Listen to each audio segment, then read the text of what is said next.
Okay, we have 8 divided by 2 in 3 ways. So I write the two parallel lines.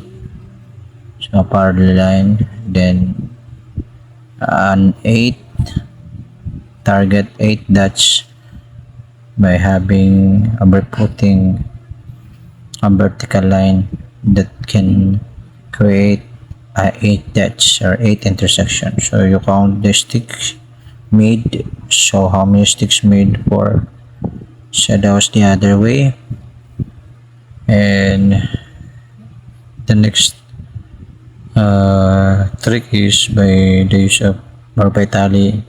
So you write 8 sticks, then divide by 2, so the answer is 4.